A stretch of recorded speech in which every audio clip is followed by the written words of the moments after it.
Bien, hemos empezado entonces ya nuestra grabación. Bienvenido, Brian. Seguramente algunos compañeros más se van a sumar durante el transcurso de la mañana. Bienvenido a esta clase de letras. Procedo a mostrar mi pantalla para ver nuestro tema de hoy. Dame un segundito.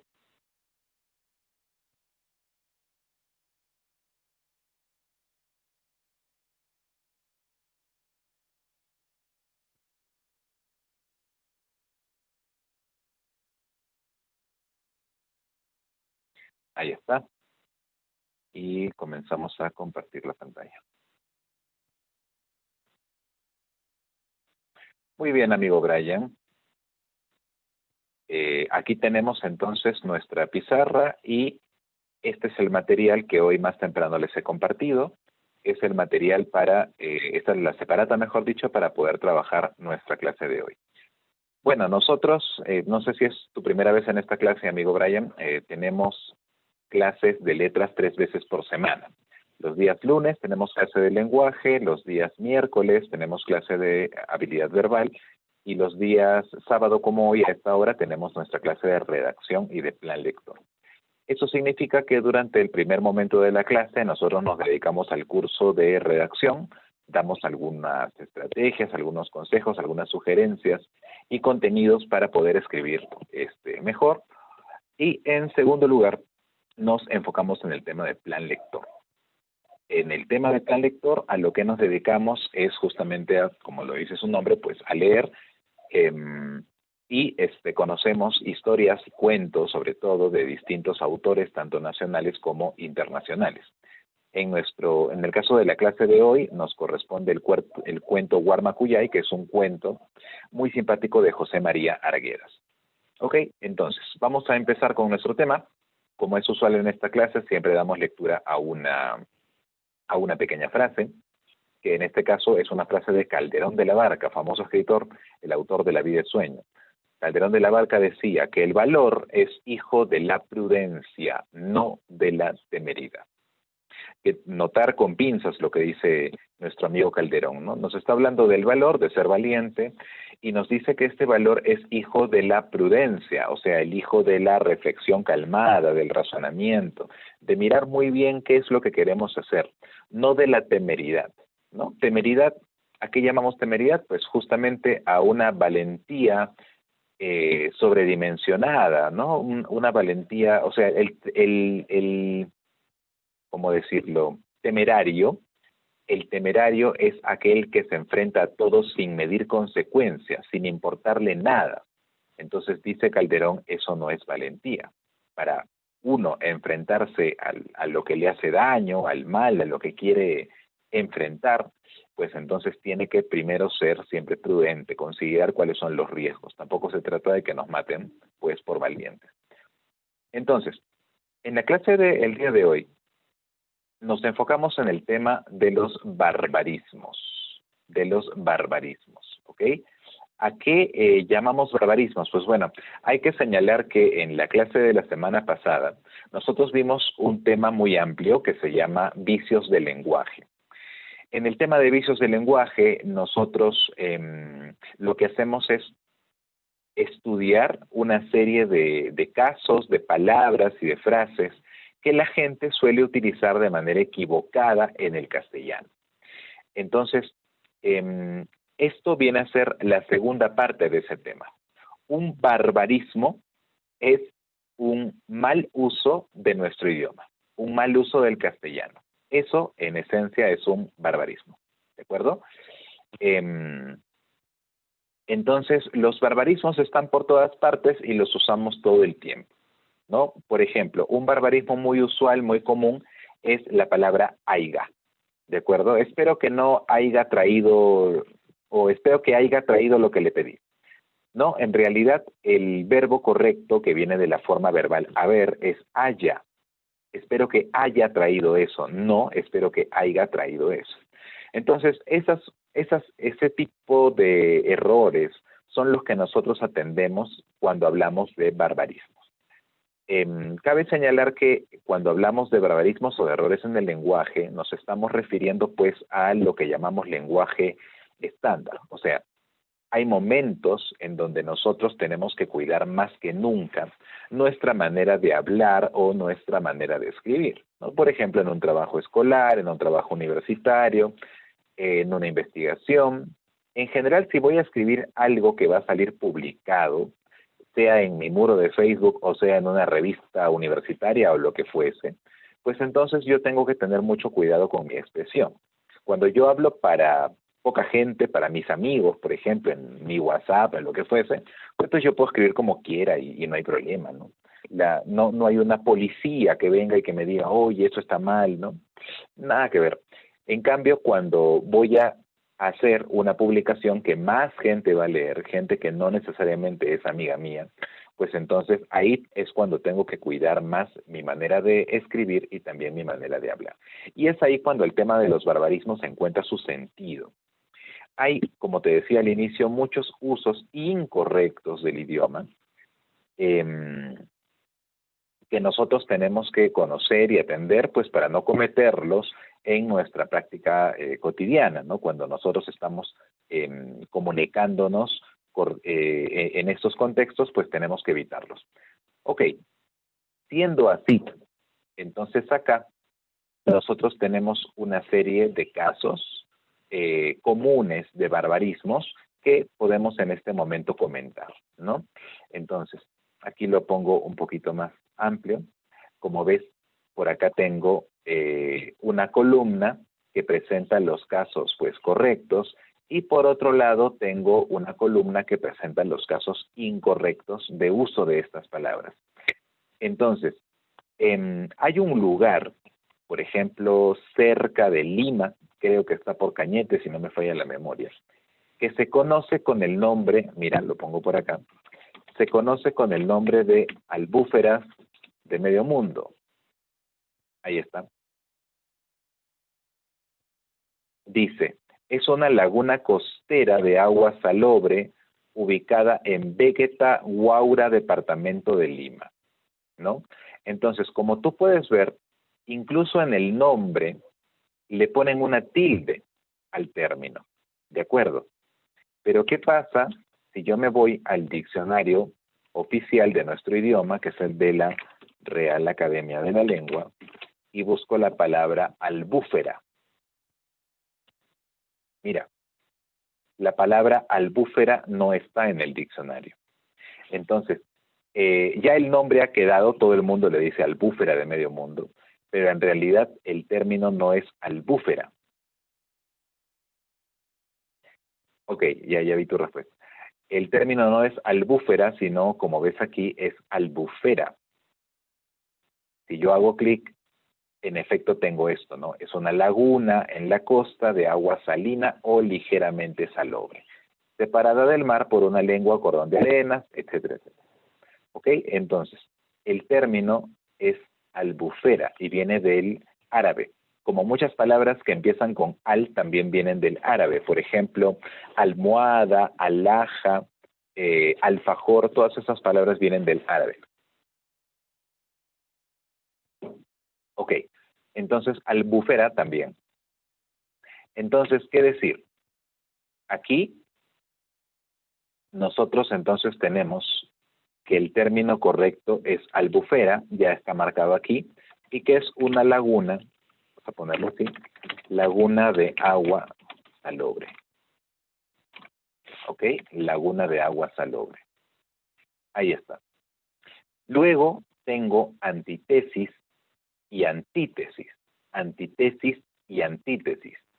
Algo que destacar, amigo Brian, es que siempre esta primera parte en una palabra, salobre y salubre. Ah, sí, por supuesto. Salobre es que tiene sal, que tiene gusto o sabor a sal. Mientras que salubre viene de salud, de salubridad, ¿no? Entonces, por ejemplo, la práctica de lavarse las manos antes de comer es salubre, pero no es salobre, ¿de acuerdo? Mientras que el agua de mar es salobre, pero no necesariamente es salubre. ¿Sí? ¿Quedó claro? Esa es la diferencia entre esos dos términos. Muy bien.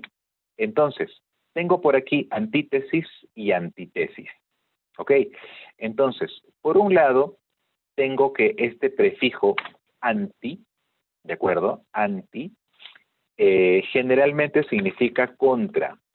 Uy, ahí está. Anti significa contra. Contra algo, ¿de acuerdo? Y luego tengo el término tesis. Por acá, ahí está. Tengo el término tesis, ¿de acuerdo?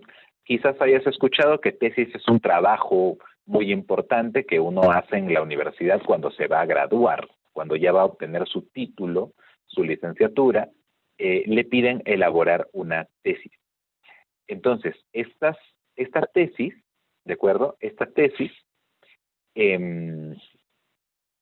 si bien es cierto, tiene esta aplicación como trabajo universitario, en realidad tesis no es otra cosa más que una idea.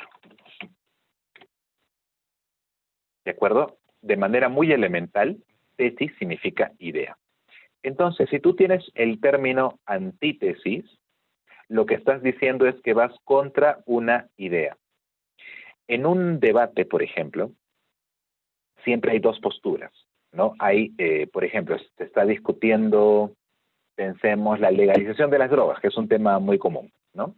Entonces, hay siempre dos posturas. Alguien que está a favor de que se legalice y alguien que está en contra de que se legalicen.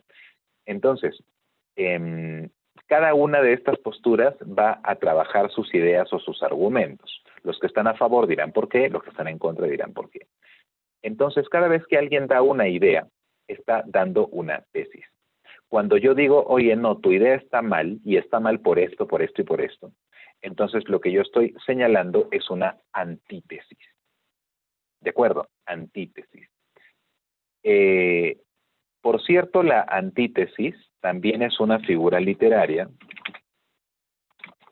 Mira, quiero buscarte un ejemplito para que veas a qué nos referimos también literariamente con una antítesis, ¿no? Dice, es una figura retórica que consiste en oponer dos ideas empleando palabras antónimas o frases de significado contrario, cercanas en proximidad y de estructura gramatical similar. Mira, un gran ejemplo para que se entienda todo esto es este de aquí. Un pequeño paso para el hombre, pero un gran paso para la humanidad. Eso lo dice el astronauta Neil Armstrong en 1968, cuando él y su tripulación pisaron por primera vez la Luna.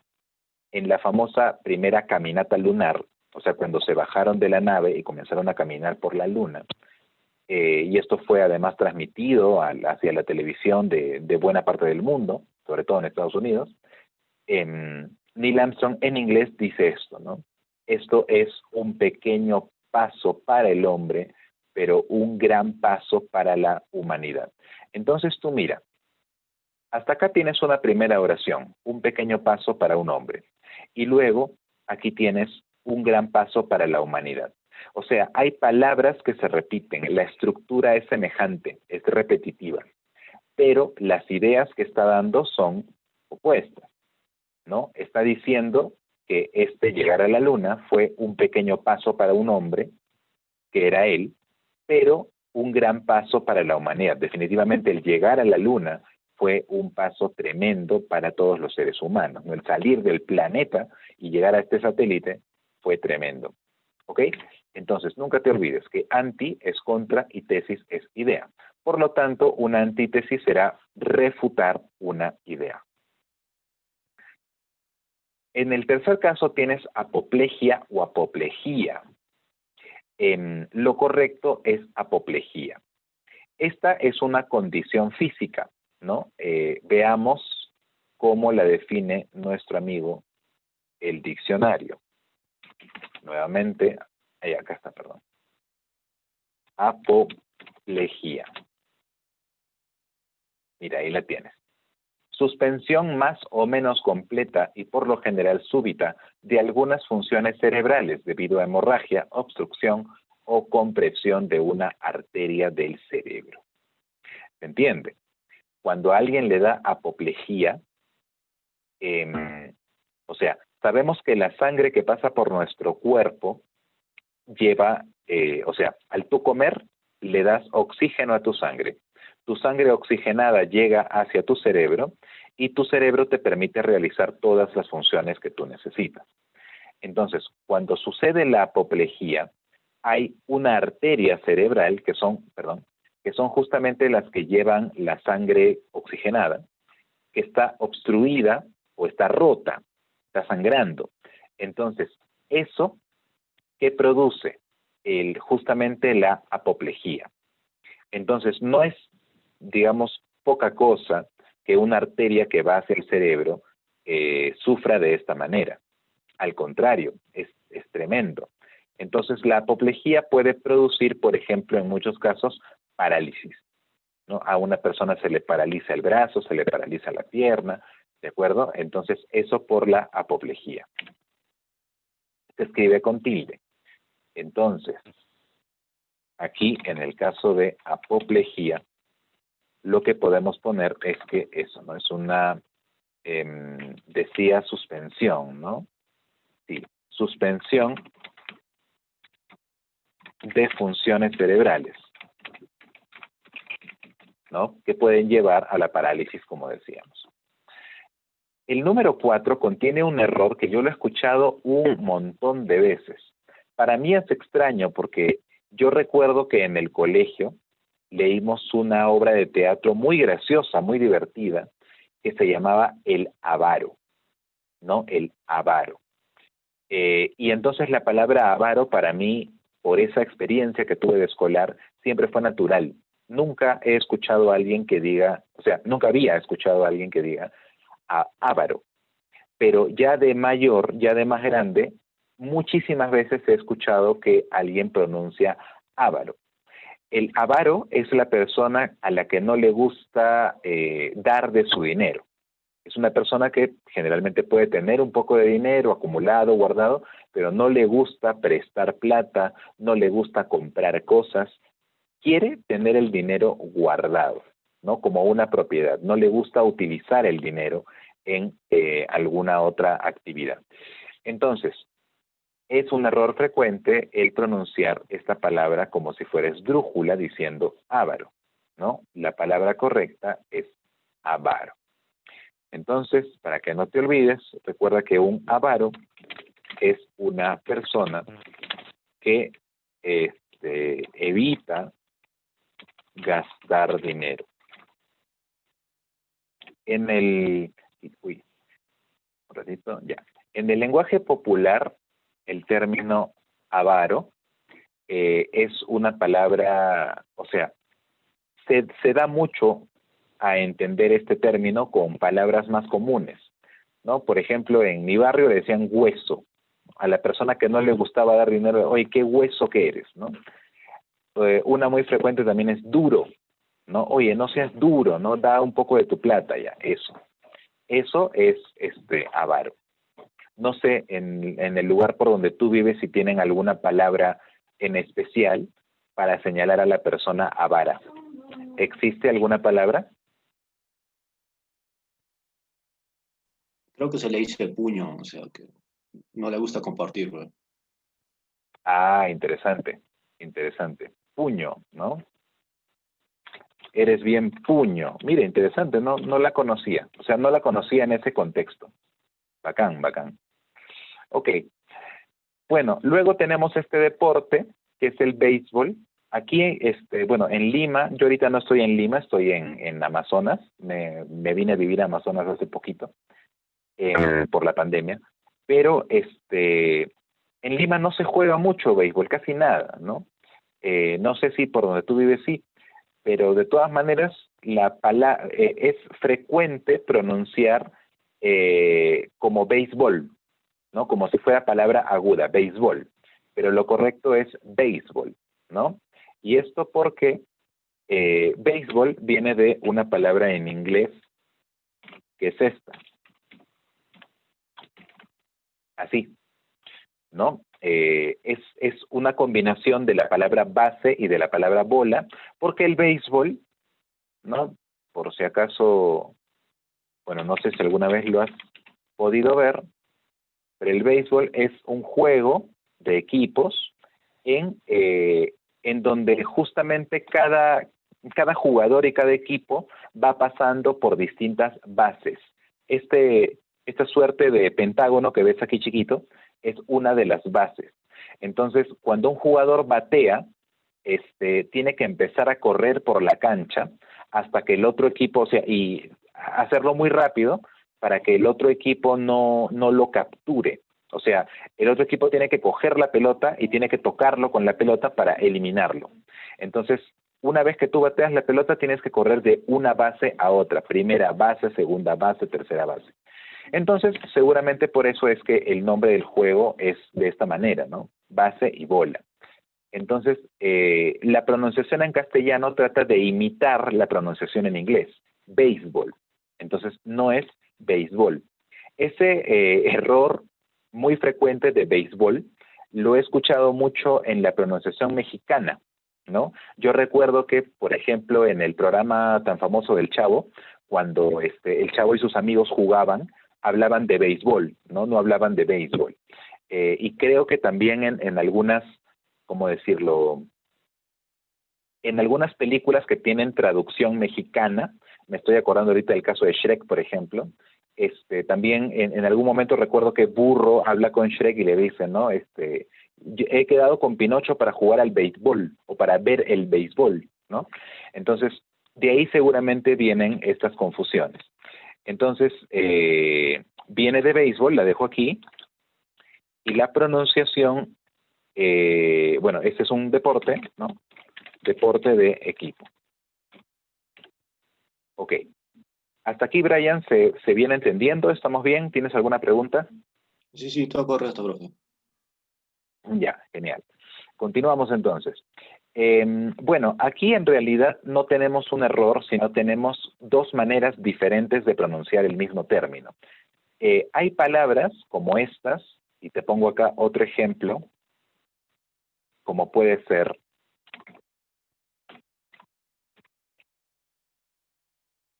regímenes,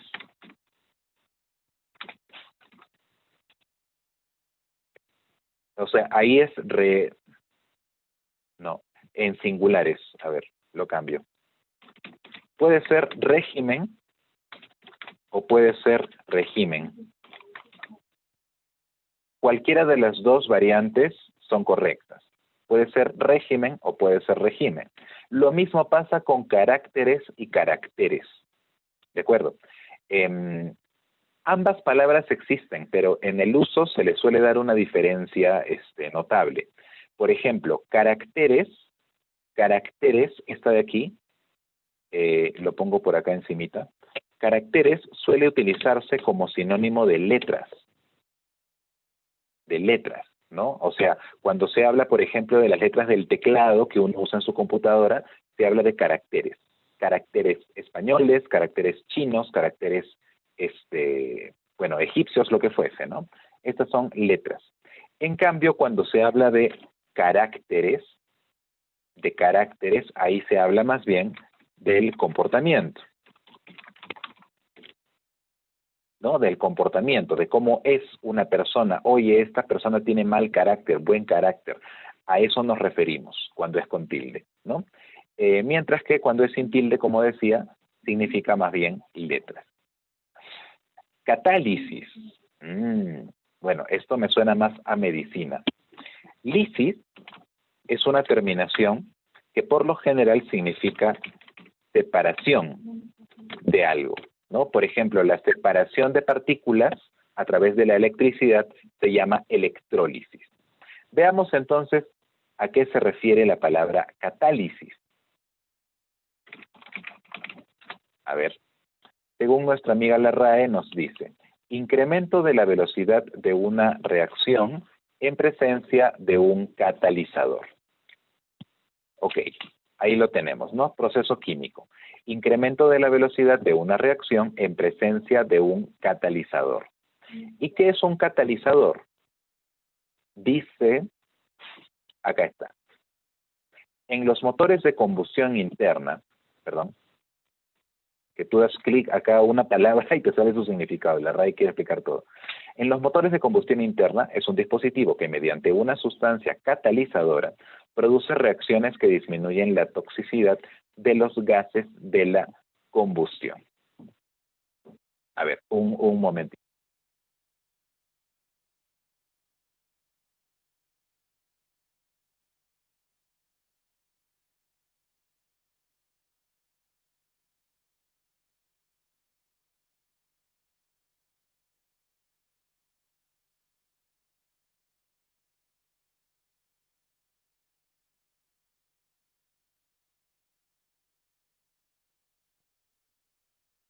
Ok. A ver, Brian, estábamos entonces en la parte de catalizador, ¿no? Ya. Entonces, si el catalizador es el dispositivo que produce reacciones para disminuir la toxicidad de los gases de combustión, pues entonces catálisis será, será el proceso para disminuir la combustión. Los motores diésel, por ejemplo, los motores de los autos que funcionan a gas, suelen contener dentro de su caja estos dispositivos catalizadores, ¿no? Que son dispositivos justamente para reducir, disminuir el proceso de combustión, ¿no? El proceso del consumo de este combustible para que el auto pueda marchar, pueda avanzar, pues entonces lo reducen. Ok, luego tenemos cerro o cerro. Bueno, acá no hay un problema de pronunciación. En ambos casos estamos pronunciando bien la palabra, ¿no? Acá no hay mayor secreto. Esta es una elevación de tierra, de terreno si queremos. Es una elevación de terreno. Pero lo que sí tenemos es que por la pronunciación, algunas personas erróneamente le ponen esta tilde a cerro. Entonces, será porque suena fuerte, ¿no? Cerro. Pero este es un error que tiene que ver con la puntuación general, con la tildación general.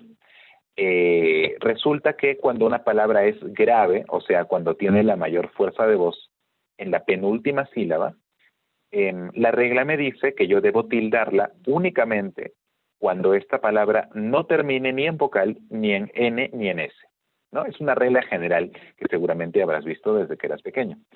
Entonces, aquí estoy rompiendo la regla, pues, porque esta palabra termina en O y yo le estoy poniendo la tilde. Entonces, estoy rompiendo con la regla general. Por lo tanto, entonces esto no es correcto. Lo correcto es escribir cerro sin ponerle esta tilde aquí. Muy bien. Luego tengo centigramo y centígramo. Ah, mira, interesante. Yo te pregunto, ¿a qué otra palabra te parece la palabra centígramo que podría llevar a que la gente se equivoque? Centígrado. Grado Correcto. centígrado. Claro, te parece mucho a grado centígrado. Y en grado centígrado, pues ahí viene Vianney. Ya, y en grado centígrado sí es correcto. La palabra es centígrado, ¿no? Sí, que es un tipo de grados, ¿no? Así como los Fahrenheit. Pues entonces, aquí en centígramo, quizás por aproximación, yo tengo este error. Pero lo correcto aquí es centigramo, ¿no? Que es, no sé si son 100 gramos o la centésima parte de un gramo. A ver, que nos ayude el diccionario.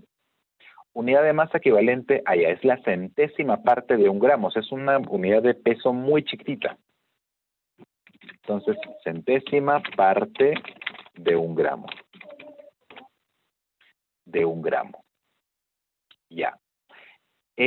Para explicar el error en concluido, mira, mucha gente lo pone con tilde. Vamos a apoyarnos de nuestra pizarrita. ¿Ya? Mira. Esta es la palabra. Uy, ¿quién más llegó a la sala de espera? Allá es la misma Vianney. Ya. Entonces, mira, tenemos la palabra concluido. ¿Ok? La palabra concluido se escribe así, sin tilde. Pero muchas personas le ponen así, ¿no? o bueno, a ver, vamos a ponerlo sin la minúscula, concluido, ¿no? Entonces, vamos a ver qué pasa con la palabra concluido, porque algunas personas se están equivocando con esta palabra. Entonces, yo te pregunto, Brian, ¿cuántas sílabas identificas en la palabra concluido?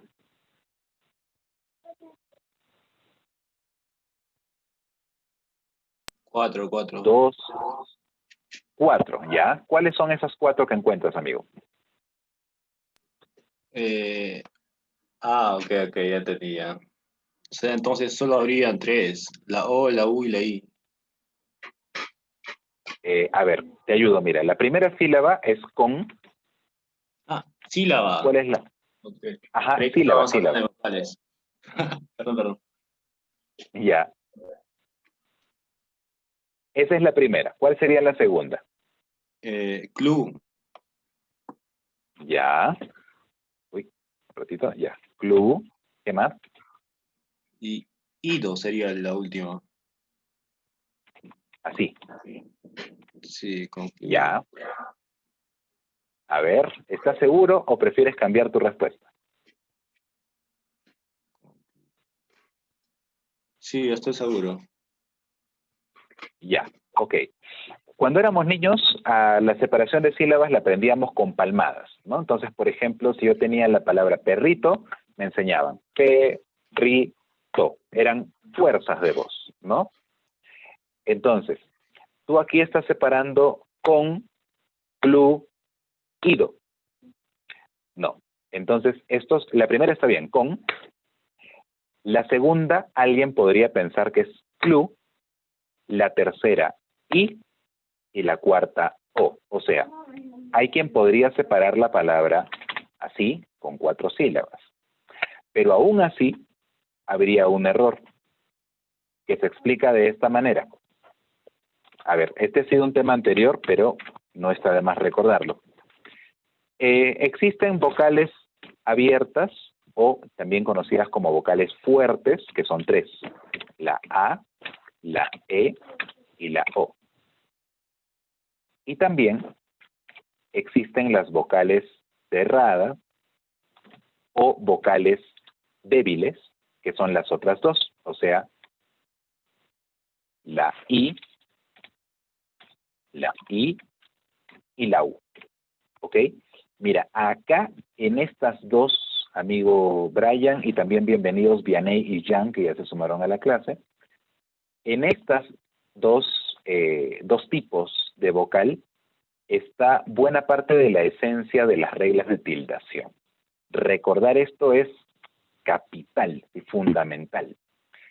¿Qué pasa? Cuando yo tengo juntas a estas vocales es que comienzan a pasar cosas. ¿Qué pasa? La regla dice que si yo tengo una vocal abierta y una vocal cerrada juntas, al momento de separar las sílabas, debo mantenerlas juntas.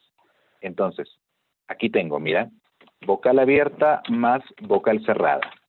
Entonces, por ejemplo, yo puedo tener una palabra como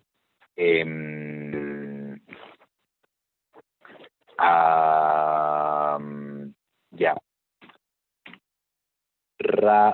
raudo, que significa rápido, ¿de acuerdo? O puedo tener una palabra como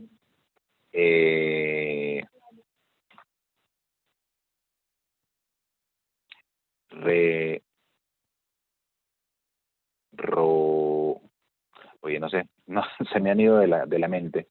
A ver, que empiece con vocal abierta y que siga con vocal cerrada. O al revés, ¿no? O al revés. Por ejemplo, rueda, ¿ok? En rueda tengo primero la vocal cerrada y luego la vocal abierta, pero da lo mismo. Entonces, si yo separo en sílabas de estas palabras, pues voy a tener rau, do. Y en el caso de rueda, voy a tener rueda. ¿Ok? Y lo mismo sucede cuando yo tengo una vocal cerrada y otra vocal cerrada, o sea, la I y la U. yo debo mantenerlas juntas al momento de separar las sílabas. Por ejemplo, en ciudad, ¿ya? O por ejemplo, en cuidado, ¿ok? Yo tengo por un lado ciudad, ciudad, y por otro lado tengo cuidado, cuidado. Entonces, como verás, aquí en esta palabra, este tema es mucho más extenso, pero con esto nos basta para lo que queremos explicar ahorita. En la palabra concluido, yo tengo acá dos vocales juntas, la U y la I, y estas vocales son cerradas. Entonces, mi separación correcta es así, concluido. Esa es la separación correcta de la palabra. Ahora vamos al tema de la tilde. El tema de la tilde. Decíamos hace un ratito que primero nos fijamos en la sílaba que suena más fuerte. Y la sílaba que suena más fuerte es esta de acá, ¿no? Es concluido. No es concluido, no es concluido, es concluido. La que suena más fuerte es esta sílaba. Eso quiere decir que esta palabra es una palabra grave, ¿ok?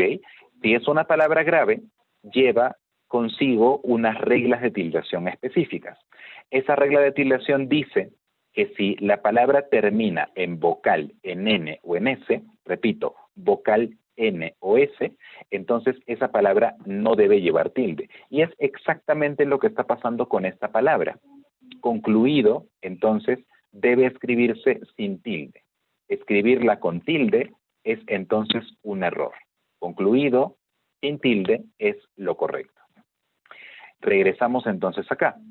Concluido, que evidentemente sabemos que significa terminado, se escribe sin tilde. Y como verás, pasa exactamente la misma vaina con la palabra construido. Hasta suenan igualito. Entonces, por las mismas razones que acabo de explicar en concluido, la palabra construido tampoco lleva tilde. Y la ponemos acá. Construido. Construido. No, que puedo señalarlo como edificado. No lleva, pues, una tilde. A propósito de esto, cabe recordar, vamos a poner otra diapositiva, una regla, un cuadrito que compartimos con los compañeros hace ya algunas semanas, que es la lista negra de la tildación. La lista negra de la tildación. ¿A qué nos referimos con esto? A palabras que mucha gente escribe con tilde, pero que realmente no se tildan nunca en ningún caso. ¿De acuerdo? Esta lista negra, una vez que la terminemos, de repente la copian por ahí, le hacen una captura de pantalla, porque es bastante útil para evitar errores. ¿De acuerdo? Se refiere sobre todo a términos monosilábicos, términos de una sola sílaba, que no deben llevar tilde nunca. Entonces, por ejemplo, la palabra fe. Fe, de creer en algo, es una palabra que muchas veces la gente escribe con tilde, pero no se escribe con tilde. También un verbo parecido a esta palabra, fue, también es una palabra que nunca se escribe con tilde. Otros ejemplos son la palabra vi, la palabra ti, la palabra di y la palabra dio. Ah, y también vio. Vamos a poner por acá, para que no nos perdamos. Ahí está. La palabra dio y la palabra vio. Todas las palabras que estoy poniendo aquí no se tildan nunca, jamás. ¿De acuerdo? Así se escriben siempre. Sobre todo, por ejemplo, un error muy común que veo es el escribir la palabra ti con su tilde. Hay una razón para tanta confusión, y es que en algún momento estas palabras sí se tildaron. Cuando digo algún momento, estamos hablando de hace más de 50 años. Las reglas de tildación autorizaban, las reglas de tildación de aquella época, autorizaban a que estos monosílabos llevasen tilde. Y por eso es que en obras, en libros muy antiguos que de repente puedan tener en casa, sí pueden ver que estas palabras aparecen con tilde. Particularmente aquí en la biblioteca yo tengo algunas novelas que eran de mi papá, y incluso algunas que eran de mi abuelo, y de la editorial Sopena, por ejemplo, y son obras que han sido publicadas en 1940 y tantos, en 1950 y tantos, y tú revisas y sí tienen tilde en palabras como estas, ¿no? Y yo recuerdo porque cuando me enseñaron esto en la academia hace más de 15 años, yo recordaba, pues, ¿no? Yo recordaba, oye, pero ¿y cómo en mis libros sí está así? Entonces el profesor me explicó y me dijo, sí, lo que pasa es que hace muchos años se tildaba, y yo comencé a mirar las fechas de las novelas que tenía, y en efecto sí, estaban con tilde y eran publicadas hace muchísimos años, ¿de acuerdo? Entonces, estas palabras no se tildan desde hace ya mucho, pero existen palabras que no se tildan desde hace poquito más bien. Particularmente desde el año 2010 en adelante, la Real Academia sacó una nueva versión de la ortografía y decidió que algunas palabras ya no se iban a tildar más. Por ejemplo, la palabra solo. De repente, ustedes recuerdan que, si les han enseñado así, ¿no? Que en algún momento se decía que solo cuando es de yo solito no se tilda, y solo cuando es de solamente sí. O sea, por ejemplo, si digo estoy solo, no se tilda. Y te decían, pero en cambio si tú dices solo voy a verte, como solamente voy a verte, sí se tilda. Entonces, esa regla existió, no te han mentido, pero en el 2010 esa regla cambió y esa regla ya no existe más.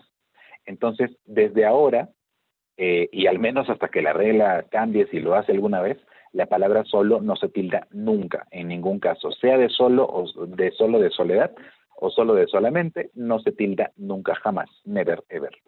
¿Ok? Otra palabra que ya no se tilda nunca, jamás, en ningún caso, es la palabra o solita. Un segundo.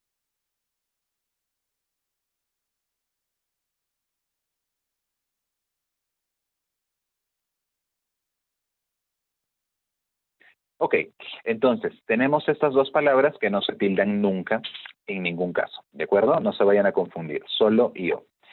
Y más recientemente, hace 2 o 3 años, menos quizás, la Real Academia también sacó dos palabras de su lista de palabras que llevaban tilde, porque también no tenían por qué llevarla. Una es conocida y la otra no tanto. La palabra guión, ¿de acuerdo? No te sorprendas, seguramente recuerdas haber visto la palabra guión así, pero ¿qué vamos a hacer? Pues la regla ya cambió. Y cambió con razón, porque mira, ahora que hablábamos de separación de sílabas con Brian, en guión, ¿qué tengo? Mira, en guión tengo la I y tengo la O, tengo vocal abierta y vocal cerrada, ¿de acuerdo? Entonces se mantienen en una sola sílaba. ¿Eso qué significa? Que guión, todo esto, es una sola sílaba, no son dos. Guión, nada más.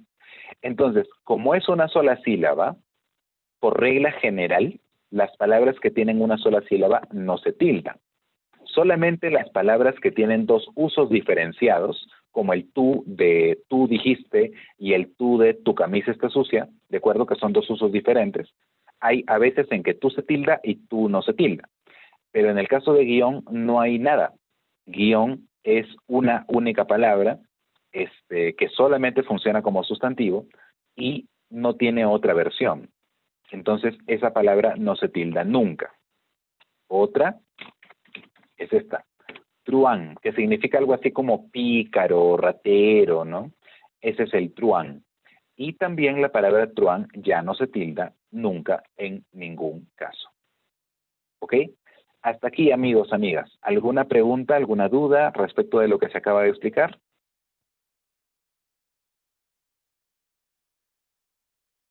Brian, Vianey, Jan, ¿todo bien? Sí, profe, normal. Se comprende todo. Ok, perfecto. Alguien responde por chat. Que me dice, ya, Jan también, le está todo claro. Muy bien. Seguimos. Ok, ya está. Construido, edificado. Luego tengo decalitro y decalitro. Ah, otro caso interesante. Mira, decalitro. Pregunta, ¿a qué palabra se parece decalitro? ¿O a qué palabras se parece decalitro? Creo que es un prefijo de cantidad en física, deca, algo así es Correcto, como... correcto, muy bien. Sí, lo que dice Brian es correcto. Es un prefijo que se usa en matemática, en física, y que significa 10. Deca es 10. Entonces, por ejemplo, un decágono es una figura geométrica, vamos a ponerlo acá, va con tilde ya, pero yo lo he escrito así por abreviar, es una figura geométrica que tiene 10 lados, ¿de acuerdo? 10 lados. Luego también existen los famosos decálogos. Los decálogos son conjuntos de 10 reglas o de 10 consejos que podemos nosotros seguir, ¿no? Entonces, acá por ejemplo tienen un caso. Decálogo del buen jefe, son 10, es 5 y 5. Paga bien y puntualmente, ojalá respete estatutos, forma a sus trabajadores, etcétera, ¿no? Entonces, todo eso son los llamados decálogos, 10 reglas. Entonces, les hacía la pregunta, porque seguramente quien escribe decalitro se confunde y piensa que decalitro es como decágono o como, ¿cómo se llama? O como el decágono o como el decálogo. Entonces, no es así, a pesar de que en esta palabra el deca también tenga el sentido de 10. El término es grave, ¿no? O sea, no es esdrújulo. Si fuera esdrújulo sería decalitro, pero es decalitro. Ahí viene Mercelia, chévere. Es decalitro. ¿Ok? ¿Qué es decalitro? Pues 10 litros. Decalitro, 10 litros. No es una medida muy usual, la verdad, ¿eh? O sea, no he visto un producto, si ustedes han visto, cuéntenme, pero yo nunca he visto un producto que se venda, por ejemplo, por decalitros. Raro. Generalmente los líquidos, cuando hablamos de volumen, se cuentan por galones, ¿no? 2 galones, 3 galones, ¿no? Un galón me parece que son 4 litros en Perú, ¿no? A ver, Google que lo sabe todo. ¿Cuánto vale un galón? Ahí está, son casi 4 litros, ¿no? Es una medida inglesa, si no me falla la memoria. Un galón es 3,78 litros. Entonces tú compras gasolina por galones. Tú compras este aceite también por galones. Incluso existe el término galonera, ¿no? Que es el recipiente para llevar una cantidad de un galón, ¿no? 3,78 litros. Pero no, como les decía, nunca he visto el decalitro. Incluso la medida del, ¿cómo se llama? De los bidones de agua, que son estos, bidones de agua, ¿no? Están medidos en función de galones, o sea, suelen tener entre 20 y 21 litros, porque están justamente en base de 3, que es la base de los galones. ¿Ok? Entonces, bueno, pero existe y hay que conocerlo, ¿no? Decalitro. Luego tenemos decámetro. Es complicado, ¿no? Porque en algunos sí y en otros no. O sea, yo diría, si yo fuera la RAE, oye, sería más cómodo hablarlo todo con la tilde, ¿no? Y que decalitro sea decalitro y no decalitro como ellos quieren. Pero acá, por ejemplo, sí es como los anteriores. Acá sí va con tilde, no es decametro, es decámetro, ¿no? Por simple deducción. Si decalitro son 10 litros, ¿qué cosa será el decámetro?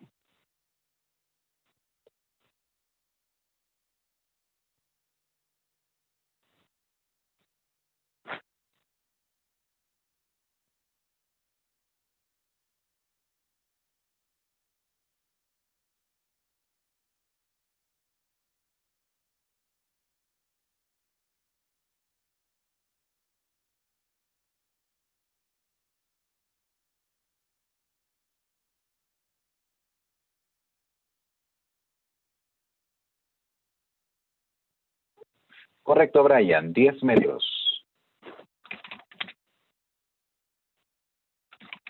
10 metros.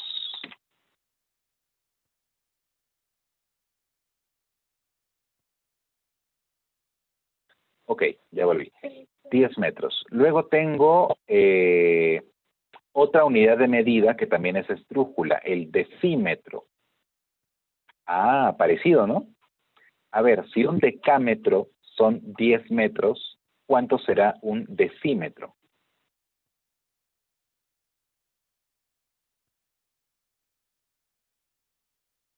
Correcto, Brian. Brian, ¿tú estudias alguna carrera ligada a los números?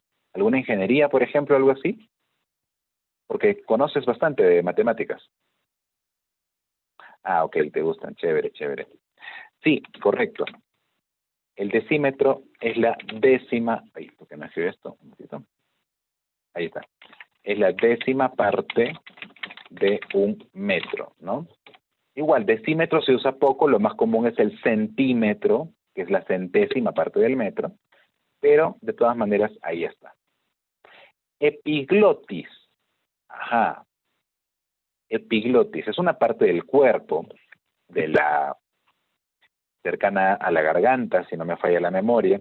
Lo que sí puedo señalar es que epi generalmente significa por encima o por arriba. Pero vamos a que la RAE, la madre RAE, nos diga qué cosa es la epiglotis. Ahí la tenemos. Dice, lámina cartilaginosa sujeta a la parte posterior de la lengua de los mamíferos, que tapa la glotis al momento de la deglución. O sea, está bien, pero me ayudaría más ver una imagen de la epiglotis. Ahí está. Acá está. Esta es la famosa epiglotis. Ah, ya, ok. Tapa, dice, al momento de la deglución. O sea, al momento en que tú te comes algo, ingieres algo, atraviesa la garganta y aquí existe entonces esta epiglotis. ¿De acuerdo? O sea, tú debes haberte dado cuenta de que tú puedes, ¿cómo decirlo? Como cerrar tu garganta, ¿no? Entonces, por ejemplo, es un poquito sucio, pero nos ha pasado a todos. Digamos que tú sientes ganas de eructar, ¿de acuerdo? Pero no quieres que ese mal aire, digamos, salga por tu boca. Entonces lo que haces es como que cubrirlo y, por ejemplo, sale por la nariz o simplemente no sale, ¿de acuerdo? Entonces la epiglotis es la que lo permite.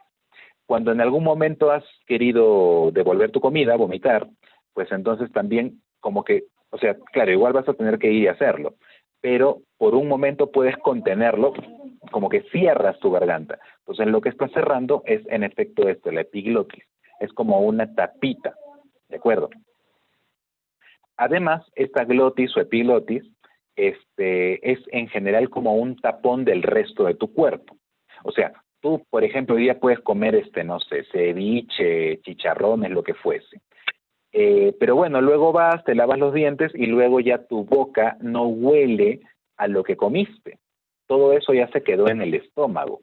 Entonces hay definitivamente una membrana, que es esta, la que impide que todos los olores que tienes contenidos en tu estómago no salgan al exterior. Esa es entonces la amiga epiglotis. Entonces, como resumen, solamente como resumen, vamos a poner aquí, perdón, a ver, acá, membrana de la garganta. Ya está.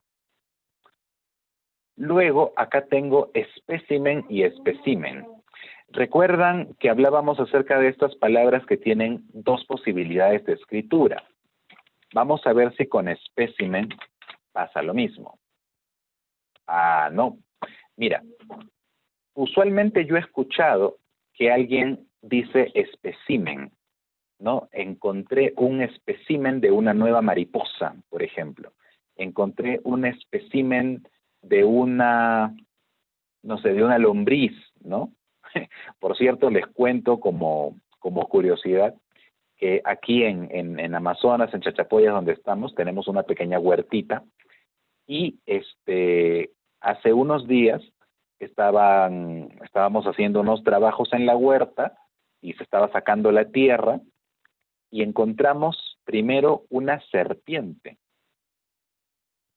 Jamás en mi vida me hubiera imaginado encontrar algo así. No era una lombriz, no era un gusanito, era una serpiente hecha y derecha. Por ahí la tengo la hemos conservado en una botella, porque dicen que con esa serpiente se puede hacer un tipo de medicina muy, muy útil para diversos males. Y no fue la única. Al continuar haciendo los trabajos encontramos dos más chiquititas, bebitas. Felizmente no encontramos a la mamá, pero estaban ahí. Entonces eran, ¿de qué tipo serían, no? Pero eran, diríamos, 3 especímenes de serpientes. Y eso sería un error, porque lo correcto es, como lo dice acá, espécimen. ¿Y qué es un espécimen? Dice, muestra, modelo, ejemplar, normalmente con las características de su especie muy bien definidas, ¿no? Ok, entonces estos eran especímenes de serpientes. Entonces podemos ponerlo aquí como muestra. Muestra de una especie, vamos a poner así. Ok. Luego tengo la palabra evacua. Oye, aquí en Perú, raro que alguien diga evacua, ¿no? Por ejemplo, hay un temblor. Oye, anda, evacua del colegio. No, es evacúa. ¿Cierto? Evacúa, evacuar. El verbo es evacuar. ¿De acuerdo? Pero ¿qué sucede? Que hay una pareja de palabras, de repente está más, si recuerdo luego, que tienen también doble pronunciación. Y estas pronunciaciones, las otras, son comunes en otros países, pero no en el nuestro. Entonces, tengo la palabra evacua y también tengo la palabra evacúa, que es la más común aquí en Perú. Para demostrarlo, podemos buscar el verbo. Mira, la RAE tiene una aplicación, aquí este diccionario que estoy usando en pantalla, que te permite ver todas las conjugaciones de un verbo. Entonces, estamos diciendo que este es el verbo evacuar, ¿sí o no? Ya, voy a poner evacuar. Y ahora acá ves este botoncito que se llama conjugar. Ok, apretamos el botón conjugar y acá tienes todos los tiempos verbales de evacuar, como para que nunca te equivoques. Y como puedes ver, la RAE admite esta diversidad. Puede ser evacuo o evacúo, ¿no? Puede ser, luego por acá, ¿qué más tengo? Evacue o evacúe. Evacúes o evacúes. Tienes toda esta diversidad para pronunciar, ¿ok? Entonces, quedamos en que aquí en Perú es más frecuente evacúa. Otra, con el verbo licuar, lo puedo poner acá como otro ejemplo. Oye, yo toda mi vida, si quiero licuar la fruta, voy a decir, licúa, por ejemplo, el melón, o licúa la sandía, o licúa el mango, lo que fuese, la fresa, el plátano, ya. Licúa. Nunca, por mi madre, que nunca en mi vida he dicho licua. Me suena rarísimo. A otras personas sí he escuchado, pero en mi caso nunca había escuchado licua. Pero oye, licua también existe. Licua. Entre ustedes, ¿qué es más común? ¿Decir licua o decir licua? ¿Qué les suena más familiar?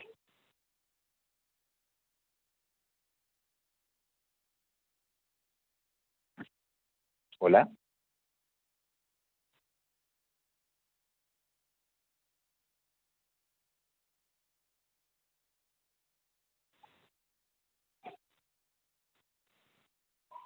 O sea, Mercelia, en tu caso también es licúa, ¿no? O licua. Como solamente lo has escrito, no sé cómo lo pronuncias tú, Merce. Si es licúa o si es licua. Brian, ¿y en tu caso? Licúa, pero como que siento una confusión ahora que me presenta el segundo término. Es algo confuso. No es una confusión, sino son dos posibilidades y las dos son válidas. O sea, se puede decir licúa y se puede decir licua, así como en el otro caso se podía decir evacúa o se puede decir evacua. Para demostrarlo podemos hacer el mismo ejercicio. Ponemos aquí el verbo licuar, pongo conjugar y tienes lo mismo. Acá dice licuo, licuo o licuo, ¿no? Más abajo lo mismo, licue o licue. Entonces tenemos esas dos posibilidades para, se fue Merce. Tenemos esas posibilidades para poder pronunciar estos verbos, ¿no? Ojo, recuerden que estamos solamente señalando cuáles son los términos correctos para utilizar a nivel formal. Recuerden que existe este dicho tan peruano, ¿no? De que el que tiene plata habla como quiere, dicen. Bueno, sí, así seas misio, igual tú puedes hablar como te dé la gana, y nadie tiene por qué criticarte. Pero en contextos formales, ¿no? En contextos formales, en trabajos académicos, etcétera, pues entonces sí tenemos que cuidar nuestra manera de hablar y de escribir. Muy bien. Luego tengo mira, este error a cada rato, por mi madre que a cada rato pasa, con la bendita tilde en examen. Oye, examen no lleva tilde. Nunca ha llevado tilde, nunca, ni hace 50 años ni ahora, nunca ha llevado tilde. La que lleva tilde es su hermana plural. ¿Qué me dice? No lleva, Brian, no lleva. Pero la confusión viene por el plural. O sea, mira, a examen tú lo dejas ahí tranquilito sin tilde. Pero el plural exámenes, ese causa sí lleva tilde. ¿Y por qué exámenes sí y examen no, profe? Fácil, porque examen es una palabra grave y las graves no se tildan cuando terminan en N. Mientras que exámenes es una palabra esdrújula y las esdrújulas se tildan siempre. ¿De acuerdo? Sí, Brian, en efecto, hay un montón de gente que la escribe con tilde, pero no va con tilde. Profe, ya me hizo dudar, no le creo, ya no me creas a mí, créele a la Real Academia. Ahí está. La palabra examen no va con tilde. Profe, de repente también es con tilde, ya vamos a ver. Examen. No, la palabra examen no existe. Con tilde no existe. ¿De acuerdo? Entonces sí, hay, lo que tú dices es importante porque a veces el uso constante de un término mal empleado termina por confundirnos a nosotros mismos. ¿De acuerdo? Por ejemplo, hay un término que se usa mucho como sinónimo de etapa, que es el término estadio, ¿no? Por ejemplo, en historia yo recuerdo que podían decirme algo como la cultura chavín tuvo 3 estadios, ¿no? ¿Qué otro ejemplo te puedo poner, no? La evolución del hombre tiene 5 estadios. Oye, la palabra estadio no existe. ¿No me crees? No me creas, pero mira, ahí está.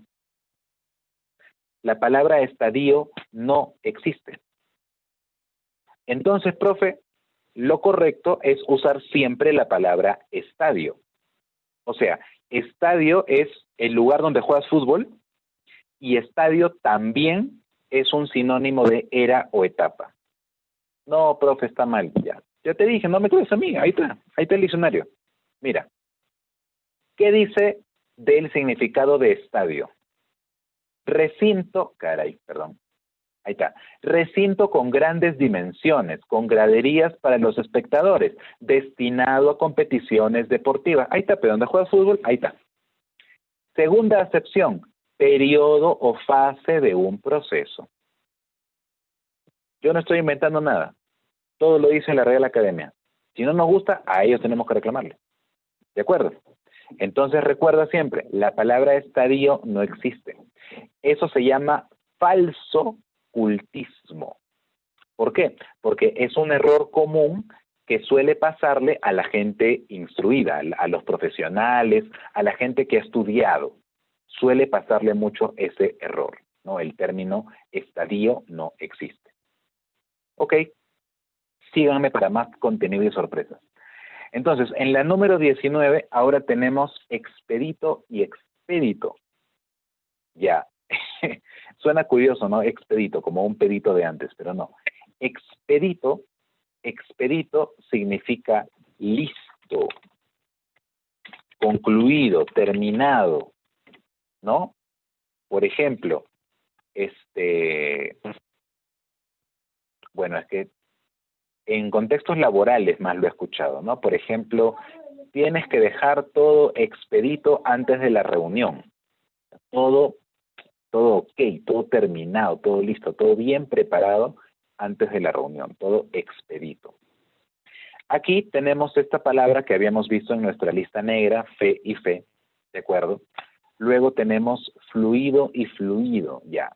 Acá también estamos recurriendo a un caso parecido al que vimos con concluido y con construido. Esa unión de la UI, en todos estos casos no necesitamos que se tilde. Bueno, pues acá fe le podemos poner creencia y aquí fluido, ¿no? Líquido, ¿de acuerdo? Líquido. Esta palabra fluido entonces no se tilda nunca, never ever in the life. Fluido es una palabra que tiene solamente dos sílabas, fluido, ¿de acuerdo? Termina en vocal y es grave, no se tilda. ¿Ok? Fórmica. La fórmica es un material de construcción, es como la madera, me parece, ¿no?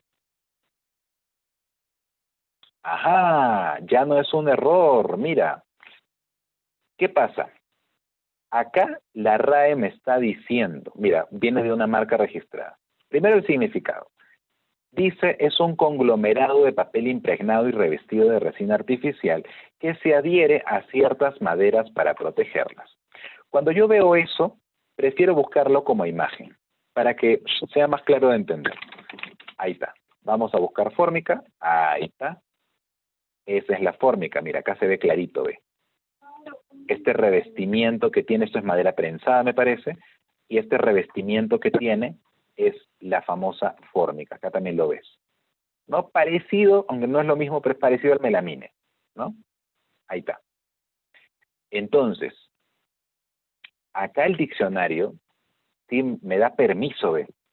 Porque dice formica, sin tilde, pero me dice TV también fórmica. Quiere decir que fórmica con tilde ya no es un error. Las dos se aceptan. Es más, le hago clic acá a fórmica con tilde. No me sale ya. Voy a escribir fórmica con tilde, ¿ya? Fórmica. Ahí está.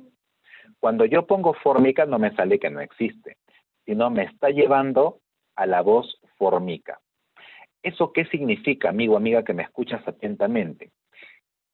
Que si bien es cierto, se pueden utilizar las dos. En ningún caso estás cometiendo un error. Puedes utilizar las dos. Pero cuando la RAE te pone así las cosas, lo que te está diciendo es que es mejor utilizar esta de acá. ¿De acuerdo? En esta de acá, tú sí ves su significado, ¿sí o no? Entonces la RAE te está diciendo, mejor es cuando usas esta. Pero si te da la gana, si quieres, también puedes usar la otra. Ok, entonces, aquí solamente anotar, se pueden usar las dos. Se pueden usar las dos. Ok, bien, hemos avanzado bastante.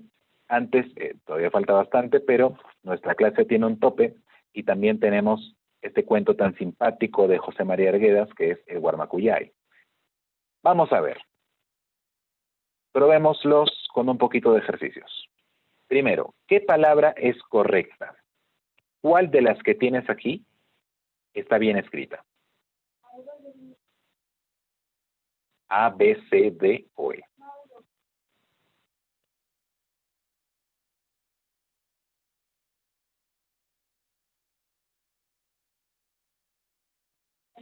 Brian dice que la E. Vianney, Jean, ¿están de acuerdo?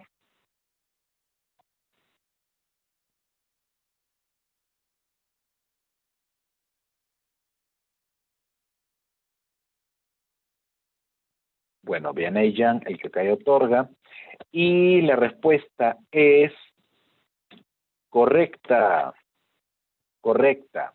Decíamos que podíamos hablar de regímenes o de regímenes.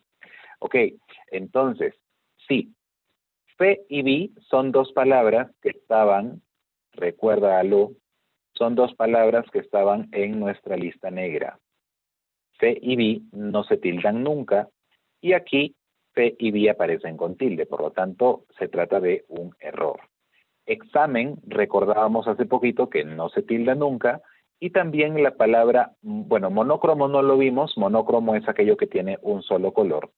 La RAE aconseja escribirlo como monocromo, monocromo, un solo color, mono, uno, cromo, color, un solo color. Nunca lleva tilde, dice, a ver, ¿cuál de estas nunca lleva tilde? La vimos, creo que hay más de una respuesta aquí.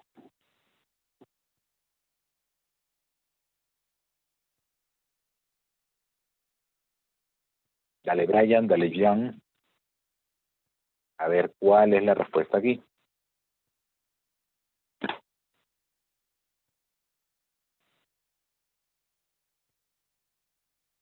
Ahí veo que alguien respondió.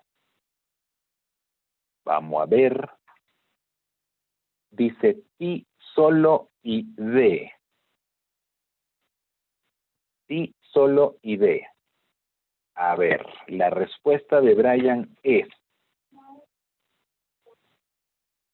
La respuesta de Brian es. Uy, ¿por qué no me deja mover? Ya. Tiene sus imperfecciones.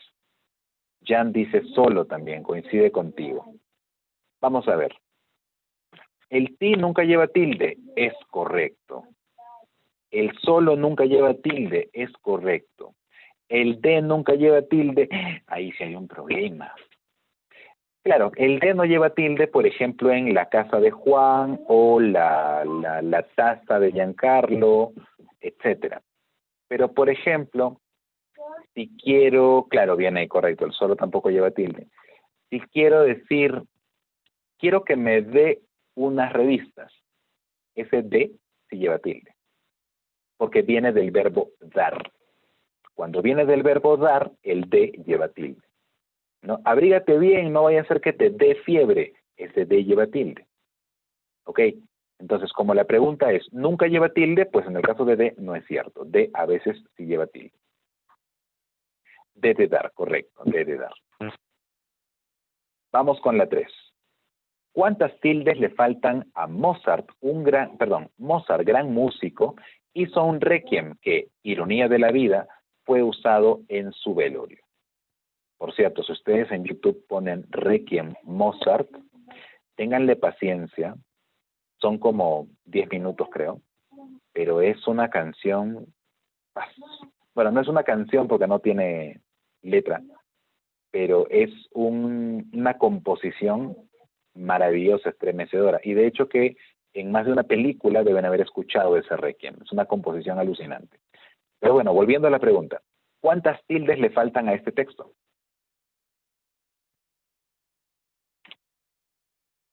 Para poderlo rayar mejor, lo voy a llevar a mi pizarra, ¿ya? Aguanta, no te espantes, ahorita lo vas a ver otra vez.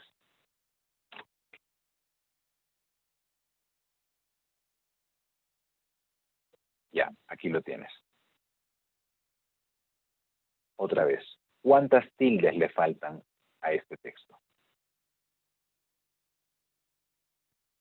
Si quieres, mejor que cuántas le faltan, dime en qué palabras le falta tilde.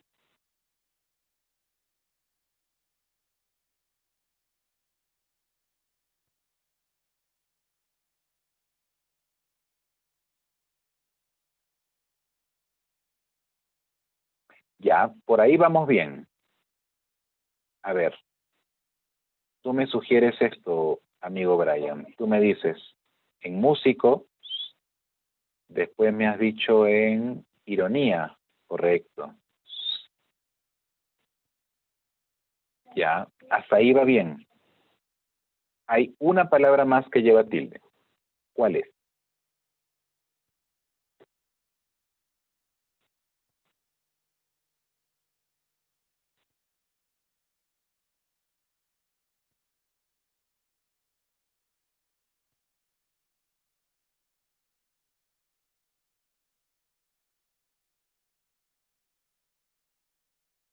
Correcto, Brian. Requiem. Requiem, ¿no? Que es una canción de tono fúnebre. Ahorita me ha dado curiosidad porque creo que esa es una palabra latina. No sé si aparece también en el querido diccionario. Ah, sí aparece, mira. Composición que se canta con el texto litúrgico de la misa de difuntos o parte de él. Correcto. Ya está.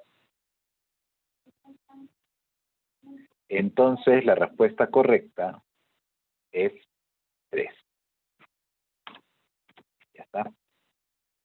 4. ¿Qué es un barbarismo? Oye, todo nuestro tema ha sido barbarismos. ¿Qué es entonces un barbarismo?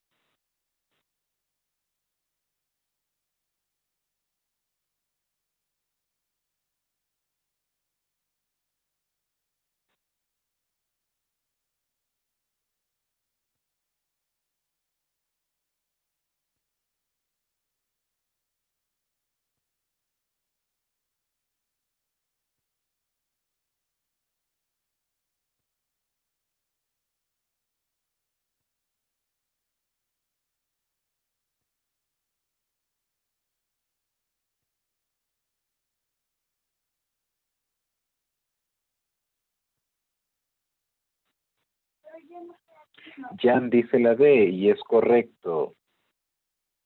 Correcto. Escribir o hablar mal. Ese es un barbarismo. Errores al momento de escribir o de hablar. Y finalmente, fluido. Dice diéresis, acento pero no tilde, tilde, acento ortográfico, doble acentuación o ninguna de ellas.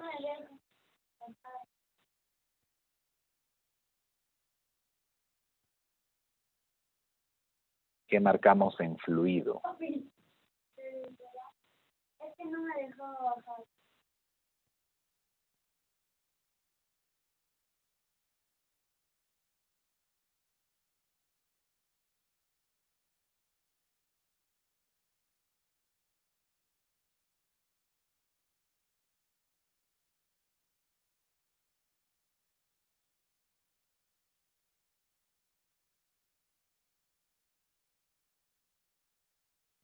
Brian me dice la D,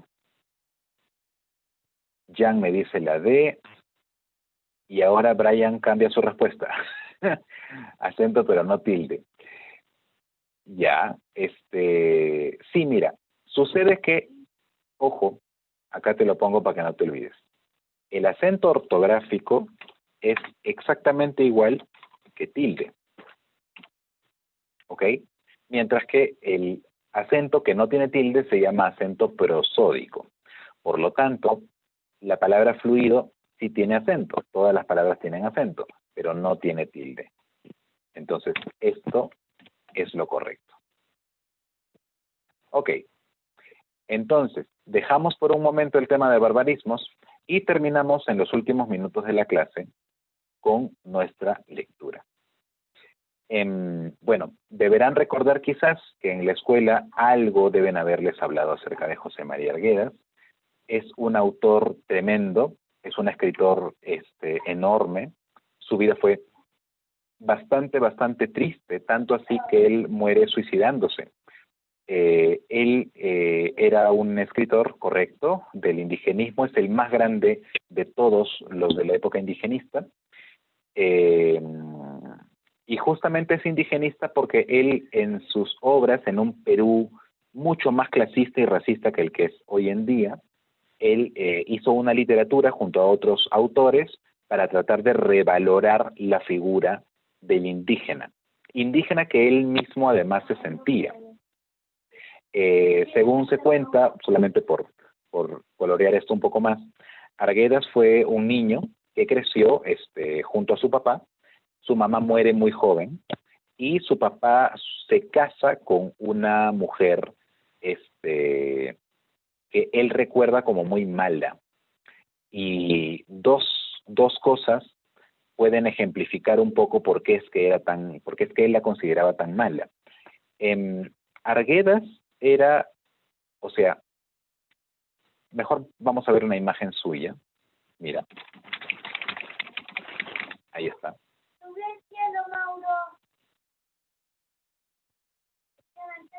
Ahí está. Bueno, es que las fotos están en blanco y negro, pero Arguedas era una persona de tesitura, de aspecto muy, muy andino, ¿no? O sea, Arguedas, si tú no sabías que era, pues, escritor y todo eso, Arguedas era una persona que tú puedes decir, este es un cholito, de esa manera a veces despectiva que se suele decir. Entonces, cuando esta mujer se casa con su papá y comienza a vivir en la casa de Arguedas, entonces,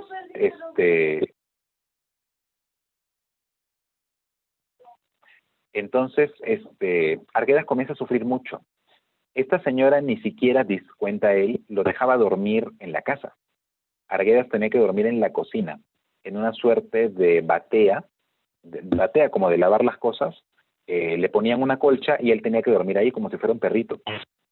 Y esto lo hacía sobre todo esta mujer porque el papá de Arguedas era, no recuerdo bien su profesión, pero viajaba mucho. Entonces, cuando ella se quedaba con él, lo hacía vivir así. Y lo alejaba de la familia, no lo trataba como un igual, creo que sí, abogado, ¿no? Ahí ya me acordé. Era litigante, o sea, es una suerte de abogado, pero que resuelve los problemas de las comunidades, entonces, en la sierra. Entonces, tenía que viajar mucho por eso. Entonces, Arguedas encuentra consuelo a sus males en la servidumbre de la casa, porque su casa era una hacienda, y en esta hacienda había pues cocineras, había gente que se encargaba del ganado, ¿no? Entonces, en ellos Arguedas encontró encontró cariño, podemos decir así. Y estas personas terminan por enseñarle, por ejemplo, el quechua. Arguedas era bilingüe, hablaba castellano y hablaba quechua. Creo que incluso hablaba muy bien el inglés y el francés, o sea, manejaba varias lenguas, pero en especial manejaba pues el castellano y el quechua. Entre otros abusos, el hijo de esta señora, que era mayor que Arguedas, también lo maltrataba mucho. Incluso se cuenta que este hijo, que también era, según Arguedas recuerda, medio maloso, solía abusar de las empleadas, abusar sexualmente de las empleadas, y hacía que José María mirase eso. O sea, es como que ya voy a abusar de esta empleada, llevaba al niño Arguedas, que tenía 7, 8 años, de la mano, y lo hacía quedarse parado ahí viendo cómo el otro abusaba de las empleadas. Entonces, fue una infancia muy dura. Y Arguedas, por las cartas que escribió, un grupo de teatro que se llama Yuyashkani sacó una obra de teatro en donde, que se llama justamente Cartas desde Chimbote, en donde da cuenta de este conjunto de cartas que Arguedas envió a varias personas, en donde ya se notaba una depresión muy grande en su vida. Arguedas, por más intelectual que fue un escritor de los mejores que hemos tenido, nunca logró salir de este estigma de persona discriminada, y nunca pudo soportar esta gran discriminación que se ejercía también sobre el indígena. Estas y otras razones y traumas personales terminaron por desencadenar su suicidio. Pero bueno, dejamos ahora la figura del hombre, del escritor, y pasamos a la figura del autor mismo y de su obra. Entonces, este es uno de los cuentos más famosos de José María Arguedas, que se llama Huarmacuyay, que es quechua, y que la mayor parte de traducciones lo dan así, ¿no? Huarmacuyay lo traducen como amor de niño. Como es usual, empiezo yo la lectura y luego le paso la posta a alguno de ustedes que desee continuarla. ¿Ok? Noche de luna en la quebrada de Biseca. Pobre palomita, ¿por dónde has venido? Buscando la arena, por Dios, por los suelos. Justina, ¡ay, Justina! En un terso lago canta la gaviota. Memorias me deja de gratos recuerdos. Justinay, te pareces a las torcasas de Saucilloc. Déjame, niño, anda donde tus señoritas. Y el cutu, al cutu le quieres, su cara de sapo te gusta. Déjame, niño Ernesto. Feo, pero soy buen laceador de vaquillas y hago temblar a los novillos de cada zurriago. Por eso Justina me quiere. La cholita se rió mirando al cutu, sus ojos chispeantes como dos luceros. ¡Ay, Justinacha! Sonso, niño sonso, habló Gregoria la cocinera. Caledonia, Pedrucha, Manuela, Anitacha soltaron la risa. Gritaron a carcajadas, ¡niño sonso! Se agarraron de las manos y empezaron a bailar en ronda, con la musiquita de Julio el charanguero. Se volteaban a ratos para mirarme y reían. Yo me quedé fuera del círculo, avergonzado, vencido para siempre. Antes de seguir, a ver, vamos notando algunas cosas de la historia. Primero, ¿dónde sienten ustedes que esto está sucediendo? ¿En qué lugar pueden pensar que esta historia está ocurriendo? ¿Alguna idea?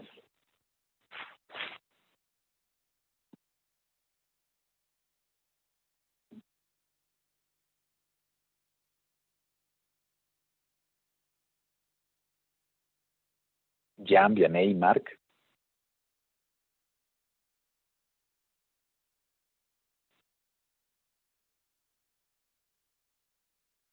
En un lago. Bueno, se ha mencionado un lago cerca, pero no creo que estén en el lago ahorita, ¿no? Sino seguramente cerca, ¿no? Ok.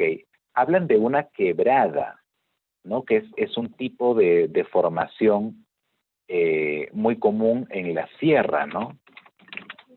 Quebrada. Claro, ¿no? Una suerte de desfiladero que da un río. Esa es una quebrada. Y ahí hablan de Biseca, ¿no? En la quebrada de Biseca. Ok.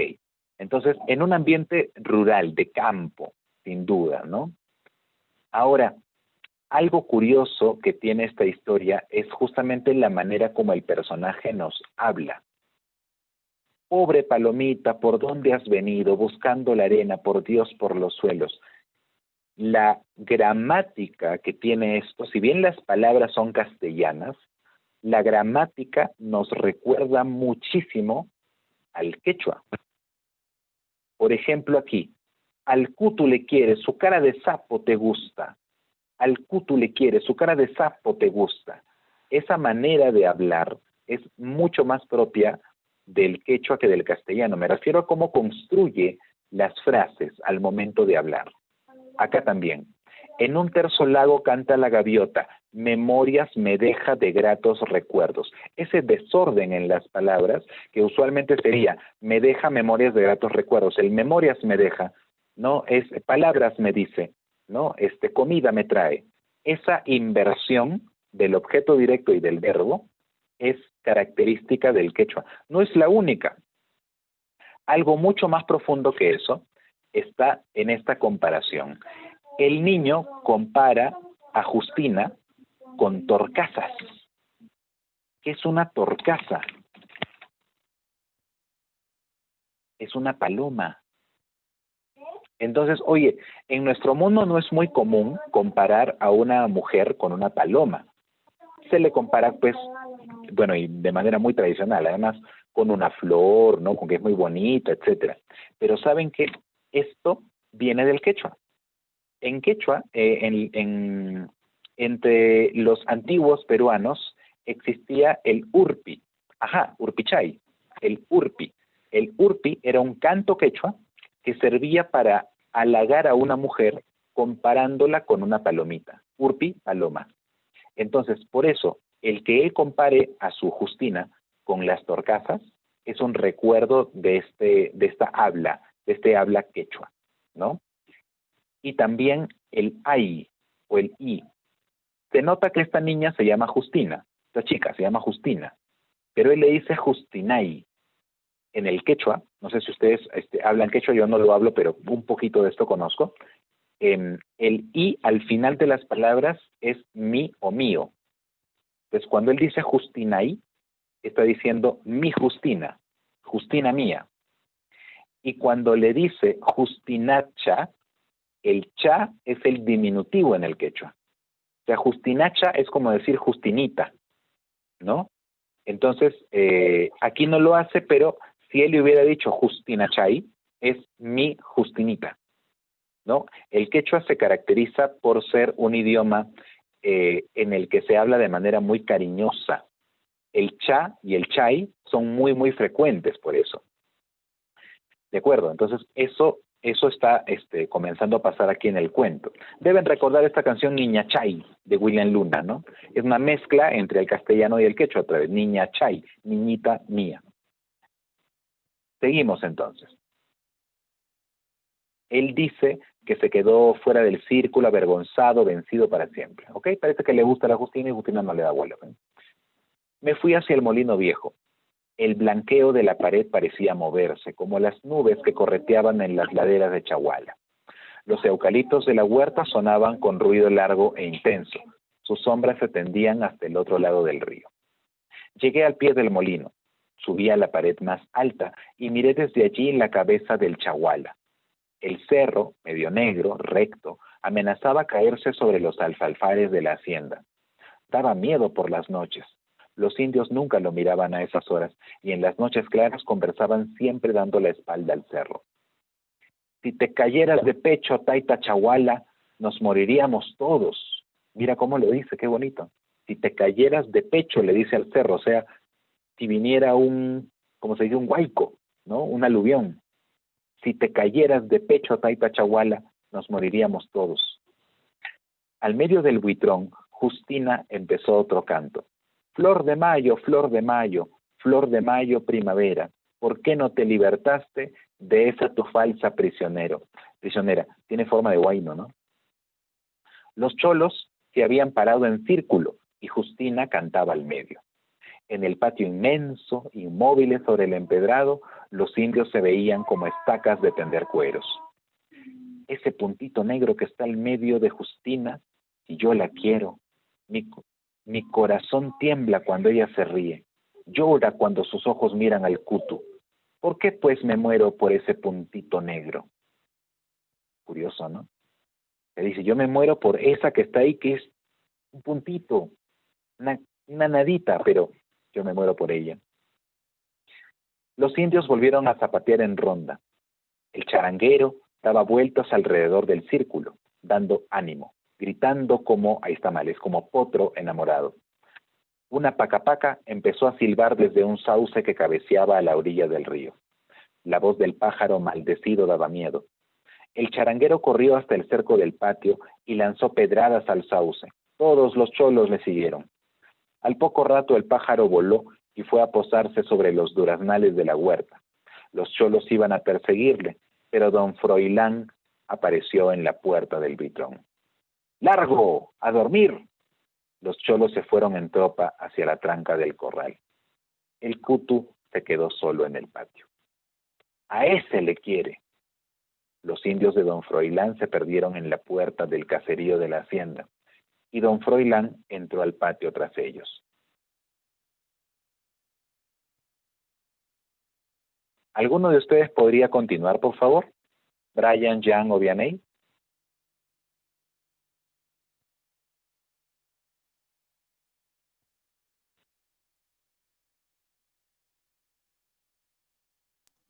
Me gustaría, pero quisiera darle la oportunidad a mi compañero Jan. O a mi compañera Jan, Viviana. ¿estás por ahí?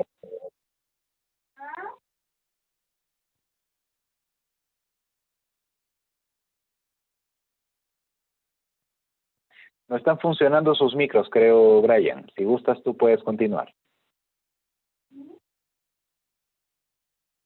Ok, profe. Niño Ernesto, llamó el cuto. Me bajé al suelo de un salto y corrí hacia él. Vamos, niño. Subimos al callejón por el lavadero de metal que iba desmoronándose en un ángulo del vitrón. Sobre el lavadero había un tubo inmenso de fierro y varias ruedas enmohecidas que fueron de las minas del padre de don Froilán. Cuto no abó. ¿Está bien, profe? Cuto no abó. No, debe ser no habló. Es un error en la escritura. Ah, ok. Cuto no habló nada hasta llegar a la casa de arriba. La hacienda era de don Froilán y de mi tío. Y el resto de la gente fueron al descarbe de papas y dormían en la chacra, a 2 leguas de la hacienda. Subimos las gradas y sin mirarnos siquiera, entramos al corredor y tendimos allí nuestras camas para dormir alumbrados por la luna. El Cuto se echó callado, estaba triste y molesto. Yo me senté al lado del cholo. Cuto, ¿le ha despachado Justina? Don Froilán le ha abusado a niño Ernesto. Mentira, Cuto, mentira. Ayer no más le ha forzado en la toma de agua, cuando fue a bañarse con los niños. Mentira, Cutuyá, y mentira. Me abracé al cuello del cholo, sentí miedo. Mi corazón parecía rajarse, me golpeaba. Empecé a llorar como si hubiera estado solo, abandonado, en esta quebrada oscura. Déjate, niño. Yo, Endio, no puedo con el patrón. Otra vez, cuando seas abogado, vas a fregar a don Froilán. Me levantó como un becerro. Una pausita ahí, amigo Brian. Estás A ver, leyendo muy bien. ya. Solamente señalar que estas voces, estas maneras de hablar, también Es, son particulares en la escritura de este tipo de obras, ¿no? En sí, sí, lugar de indio, lo representa como endio y abogado, abogau, ¿no? sí, Continúa, sí. por favor. Ok. Me levantó como un becerro tierno y me echó sobre mi catre. Duérmete, niño. Ahora le voy a hablar a Justina para que te quiera. Te vas a dormir otro día con ella. ¿Quieres? ¿Quieres, niño? ¿Acaso Justina tiene corazón para mí? Pero eres muchacho todavía. Tienes miedo porque eres niño. Me arrodillé sobre la cama, miré al chawala que parecía terrible y fúnebre en el silencio de la noche. Cutu, cuando sea grande, voy a matar a don Froilán. Eso sí, niño Ernesto, eso sí, Mactazu. Mactazu es como joven, ¿no? En quechua. Ok. La Creo que voz sí, gruesa, sí, Mactazo. Macta y Mactazu es como un hombre, un joven más adulto, algo así. Ya.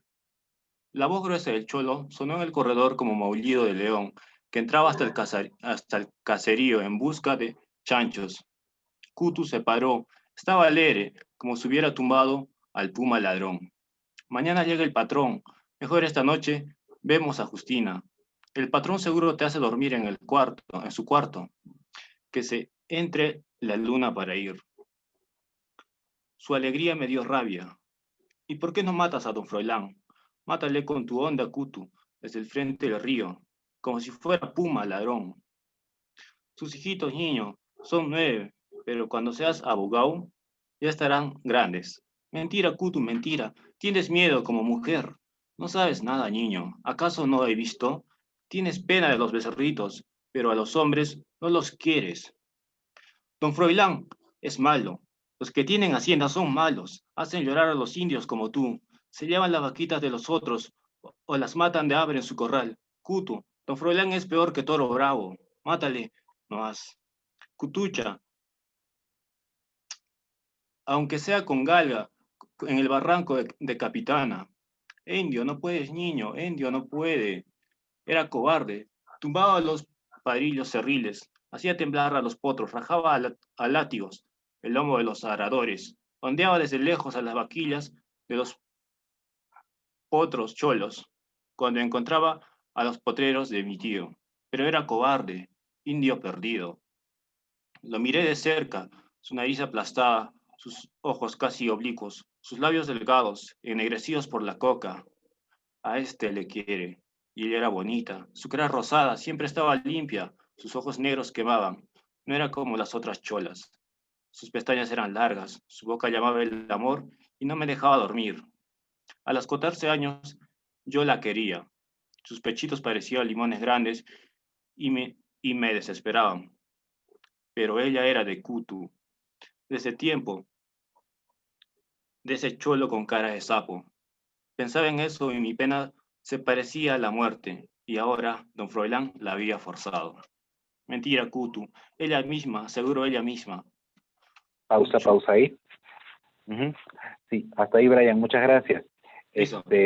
Bueno, aquí queda clarísimo lo que se está planteando, el problema de la historia, ¿no? No solamente que el niño quiere a esta muchacha, sino que se acaba de enterar, jovencito todavía, porque tiene 14, que el dueño de la hacienda, el patrón, don Froilán, ha forzado a esta cholita, o sea, la ha violado, ¿no? Eso nos va a entender, la ha abusado.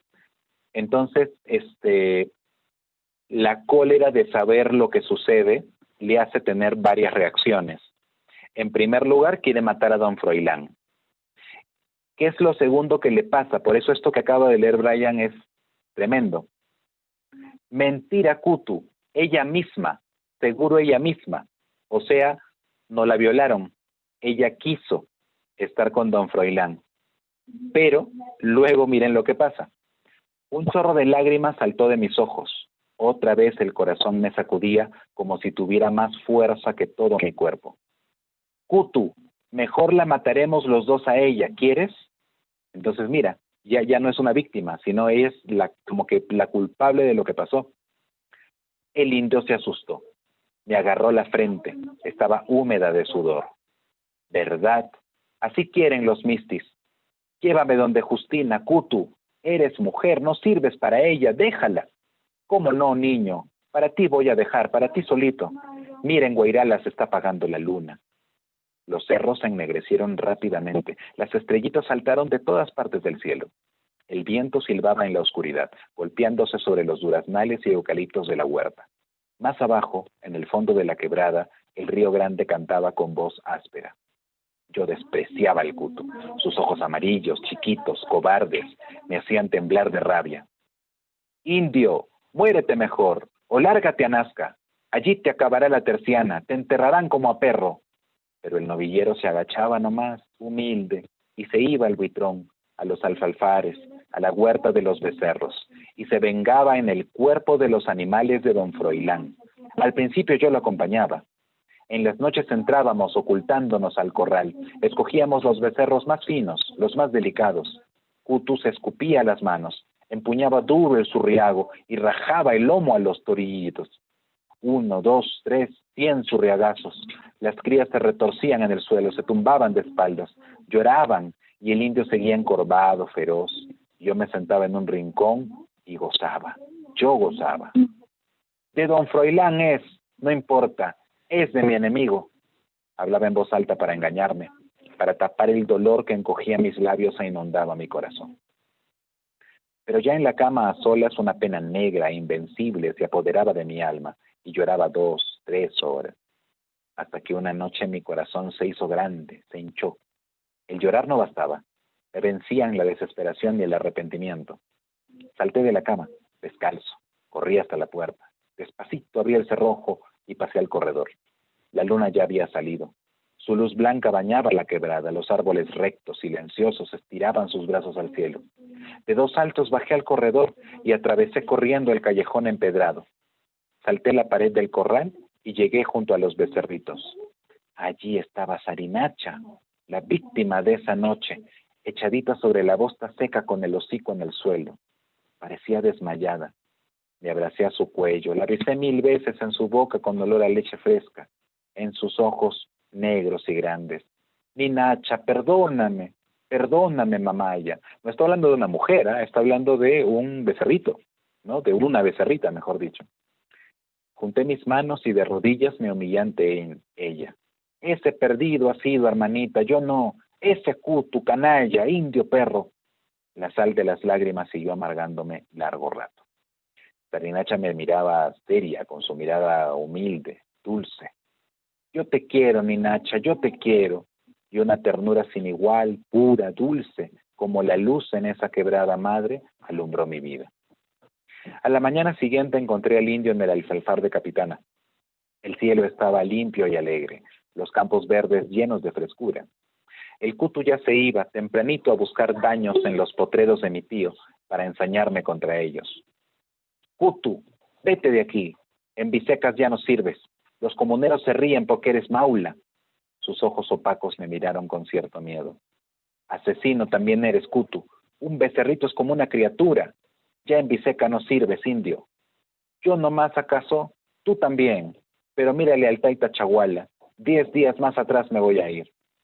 Resentido, penoso como nunca, se largó a galope en el valle de mi tío. Último tramo. 2 semanas después, Kutu pidió licencia y se fue. Mi tía lloró por él como si hubiera perdido un hijo. Kutu tenía sangre de mujer. Le temblaba a don Froilán. Casi a todos los hombres les tenía. Le quitaron su mujer y se fue a ocultar después en los pueblos del interior, mezclándose con las comunidades de Sondando, Chacrilla. Eres cobarde. Yo solo me quedé junto a don Froilán, pero cerca de Justina, de mi Justinacha ingrata. Yo no fui desgraciado. A la orilla de ese río espumoso, oyendo el canto de las torcasas y de las tuyas, yo vivía sin esperanzas, pero ella estaba bajo el mismo cielo que yo, en esa misma quebrada que fue mi nido, contemplando sus ojos negros, oyendo su risa, mirándola desde lejitos. Era casi feliz, porque mi amor por Justina fue un guarmacuyay, y yo creía tener derecho todavía sobre ella. Sabía que tendría que ser de otro, de un hombre grande, que manejara ya su riago, que echara ajos roncos y peleara látigos en los carnavales. Y como amaba a los animales, las fiestas indias, las cosechas, las siembras con música y jarawi, vivía alegre en esa quebrada verde y llena de calor amoroso del sol. Hasta que un día me arrancaron de mi querencia para traerme a este bullicio, donde gentes que no quiero, que no comprendo. El Kutu en un extremo y yo en otro. Él quizá habrá olvidado, está en su elemento, en un pueblecito tranquilo, aunque maula. Será el mejor amansador de potrancas y le respetarán los comuneros. Mientras yo, aquí vivo amargado y pálido, como un animal de los llanos fríos, llevado a la orilla del mar, sobre los arenales candentes y extraños.